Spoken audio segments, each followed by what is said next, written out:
Marwadi university మంచి భవిష్యత్తు కోసం తెలుగు విద్యార్థులు ఇష్టపడే యూనివర్సిటీ. కాల్ 9059052378 9059052379.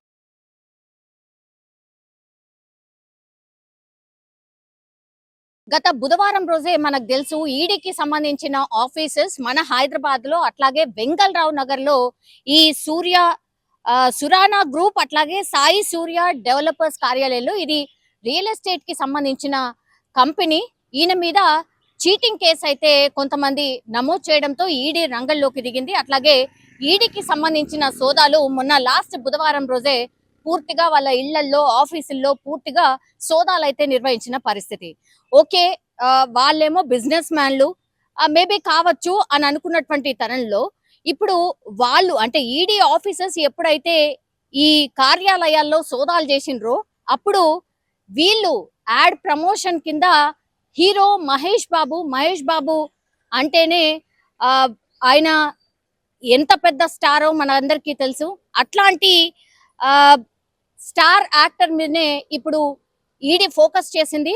ఎందుకంటే ఈ సురానా గ్రూప్ కి సంబంధించిన యాడ్ లో భాగంగా ప్రమోషన్స్ లో భాగంగా మహేష్ బాబుని ఈ డబ్బులే ఇచ్చి ప్రమోషన్ చేయించుకున్నారు అన్నటువంటి ఆరోపణల నేపథ్యంలో ఈ డబ్బులు ఎక్కడి నుంచి వచ్చాయి, ఎక్కడెక్కడ పడ్డాయి, మీరు నిజంగానే 3.4 కోట్ల రూపాయలు తీసుకున్నారా, ఎవరికి ఇచ్చాము అన్నప్పుడు వీళ్ళు ఈడీ ఆఫీసర్స్ కి ఈ కార్యాలయానికి సంబంధించిన సిబ్బంది చెప్పింది ఏంటంటే అంటే సురానా గ్రూప్ కావచ్చు అట్లాగే సాయి సూర్య డెవలపర్స్ వీళ్ళు చెప్పింది ఏంటంటే మేము 3.4 కోట్ల రూపాయలు ప్రమోషన్ లో భాగంగా మా కంపెనీ ప్రమోషన్ లో భాగంగా హీరో మహేష్ బాబుకి 3.4 కోట్ల రూపాయలు ఇచ్చాము అనేటువంటిది ఈడీ ఆఫీసర్స్ కి చెప్పారని, ఆ ఆఫీసర్స్ కి చెప్పారు కాబట్టే ఇప్పుడు ఈడీ మహేష్ బాబుకి నోటీసులు ఇచ్చింది. ఈ నెల 27వ తారీఖున ఆయన ఈడీ ఆఫీసర్స్ ముందు రావాలి, అట్లాగే వాళ్ళు అడిగేటటువంటి క్వశ్చన్స్ కి ఆన్సర్ చేయాలి అనేటువంటిది ఇప్పుడు అతిపెద్ద బ్రేకింగ్ అనుకోవచ్చు. ఎందుకంటే మనకు తెలుసు ఈ మధ్య కాలంలో ఇన్ఫ్లుయెన్సర్స్ కావచ్చు లేదంటే మిగతా యాక్టర్స్ ఎవరైతే ఉన్నారో వాళ్ళు బెట్టింగ్ యాప్స్ ప్రమోషన్ చేస్తున్నారు, లేదంటే గేమింగ్ యాప్స్ ప్రమోషన్ చేస్తున్నారు, చాలా మంది చావులకు కారణం అవుతున్నారు అనేటువంటిది ఒకవైపు నడుస్తోంది. అక్కడ కూడా ఈడీ దృష్టి సారించింది. ఎందుకంటే ఇది చిన్న స్కామ్ కాదు, చాలా పెద్ద స్కామ్. మనకు కనిపిస్తోంది ఓన్లీ ఈ బెట్టింగ్ యాప్స్, గేమింగ్ యాప్స్ అనేది, కానీ కోట్ల రూపాయల లావాదేవీలు జరిగాయి అనేటువంటిది ఈడీ ఆఫీసర్స్ కి ఊపంది. సో ఈడీ ఆఫీసర్స్ కి కొంచెం క్లూ దొరికింది.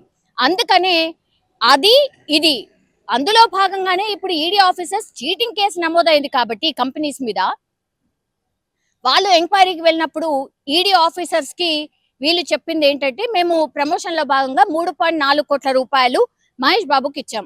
ఇప్పుడు మహేష్ బాబు మరి ఐటీ కింద చెల్లించారా లేదా, మహేష్ బాబుకి ఇప్పుడు పూర్తిగా ఈ 3.4 కోట్ల రూపాయలు వాళ్ళు చెల్లించామని చెప్పారు, వీళ్ళు ఎట్లా తీసుకున్నారు, నిజంగానే చెల్లించారా లేదా? సో ఇలా చాలా క్వశ్చన్స్ అయితే ఈడీ ఆఫీసర్స్ అడిగే ఛాన్సెస్ కనిపిస్తూ ఉన్నాయి. కానీ మహేష్ బాబు ఎప్పుడు కూడా కాంట్రవర్సీలో ఉండరు.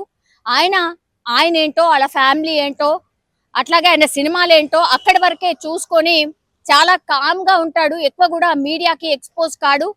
అఫ్ కోర్స్ కొన్ని యాడ్స్ అయితే చేశారు, బట్ ఇవన్నీ తెలియకుండా ఇట్లా ఈడీ ఉంది, ఇట్లాంటి ఆఫీసెస్ ఉన్నాయి, ఇట్లా మన మీద దృష్టి సారిస్తారు అని తెలియకుండానైతే డెఫినెట్లీ చేసి ఉండరు. కానీ ఈ కేసులో మరి ఏమైంది ఏంటి అనేది తెలియాల్సి ఉంది. ఇప్పుడు ఈడీ అఫీషియల్స్ ముందు, ఈడీ ఆఫీసర్స్ ముందు 27వ తారీఖున మహేష్ బాబు అటెండ్ కావాల్సిందిగా నోటీసులు అయితే జారీ అయ్యాయి. మరి మహేష్ బాబు వెళ్తారా, లేకపోతే షూటింగ్స్ అనో లేకపోతే ఇంకేటనో, ఆయన షూటింగ్ లో కూడా కొంత బిజీ ఉన్నారు, రాజమౌళికి సంబంధించిన షూటింగ్ కూడా చేస్తున్నారు కాబట్టి ఆయన అందుబాటులో ఉంటే వస్తారా, లేదంటే లాయర్ ద్వారా ఏమన్నా కబురు పంపిస్తారా? బట్ ఈడీ ఆఫీషియల్స్ మహేష్ బాబుకి నోటీసులు ఇవ్వడం ఇప్పుడు సినీ ఇండస్ట్రీని షేక్ చేస్తోంది అనుకోవచ్చు. ఎందుకంటే గతంలో కూడా మనకు తెలుసు దిల్ రాజు పైన కూడా ఇట్లానే ఈడీ ఆఫీషియల్స్ దాడి చేసిన సందర్భం.